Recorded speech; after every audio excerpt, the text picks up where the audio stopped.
तो कैसी लगी मार्वल की सुसाइड स्क्वाड? देखो यार, जितना भी डिनाई कर लो, कॉन्सेप्ट तो है कुछ वैसे ही।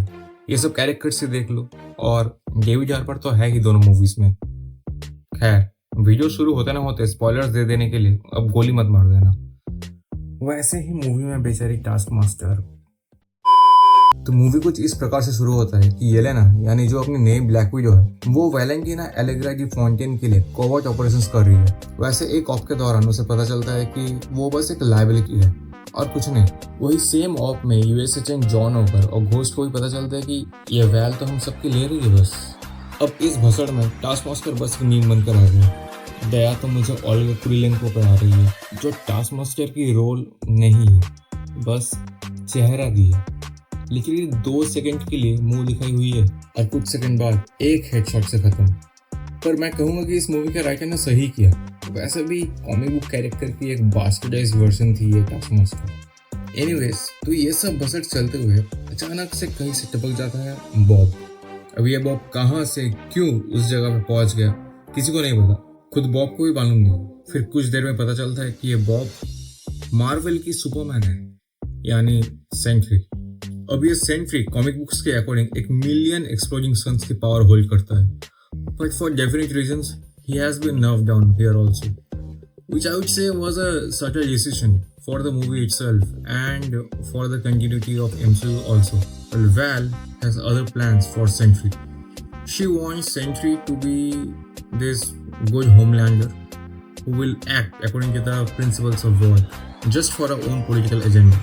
No matter how much broken Bob is from the inside, Val just wants him and even manipulates him to don the suit.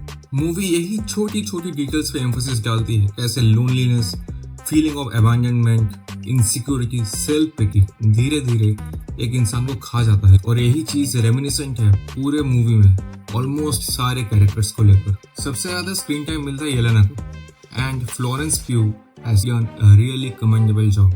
Most critics in Hollywood are good actors though, however Louis Pullman भी बहुत सही acting की है। 3 roles, Bob, Sentry and Void, ये तीनों characters का अलग अलग पर्सनालिटीज है, और mister Pullman has done a commendable job in pulling off all these characters. I still think इस कैरेक्टर को और भी अच्छे तरीके से एक्सप्लोर किया जा सकता था। हाँ, रन टाइम थोड़ा ज़्यादा हो जाता, बट खैर सारे सपने तो पूरे नहीं होते यार। वेल, टेक्निकलिटीज की अगर बात करूँ, उतना CGI हेवी तो है नहीं पिक्चर। I have nothing to nitpick here. Cinematography तो काफ़ी जगह पे बहुत ही बढ़िया है, जैसे कि बॉब जब अपना फर्स्ट फ्लाइट लेता है, those wide angle shots, they were really good. Major action set pieces first half में ही है, कुछ आउट ऑफ द बॉक्स नहीं, but they were good enough. Well, Bucky has better action scenes too, camera work भी सही है, specially जब Sentry के साथ पूरी टीम की फाइट होती है। But if there's anything to nitpick, then it's the obvious one, forced humour. पता नहीं ये क्या मार्वल की खुजली रहती है, हमेशा किसी किसी जगह पे कहीं पर भी फोर्स्ड ह्यूमर बस घुसट दो। जो लोग कहेंगे कि इस बार ह्यूमर थोड़ा नेल कर दिया, making it a real fun watch, well it was fun, okay I get it, but for some times only. बाकी जो फोर्स्ड ह्यूमर था, it was just too childish for my taste. By the way, movie के post credit scene से मुझे कुछ ख्याल आया। Sam Wilson copyright मार रहा है इस टीम को, क्योंकि उन्हें द न्यू एवेंजर्स कहा जा रहा है। ये सीन चलते हुए मुझे लगा कि यार ऐसे ही सैम कैप्टन अमेरिका की जो इज्जत है वो मिट्टी पे मिला दी उन्हें बॉक्स ऑफिस से, ठीक है। ऊपर से अब ये बंदा एवेंजर्स के नाम के पीछे पड़ा है, उसका कॉपीराइट मारने पड़ा है। मतलब ये कैसी स्टोरी आर्क है यार, मार्वल वालों जबरदस्ती हेट फैला रहा है। वेल, एंड में यही कहूँगा कि movie is far better than previous Marvel projects.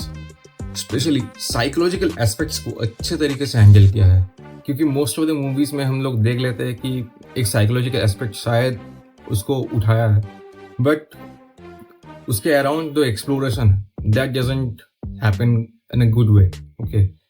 I mean बहुत ही आसान है, बस चुटकी में उसका सोल्यूशन निकाल लेते हैं ऐसा कुछ, but here it has been shown in quite depth, जो अच्छा लगा।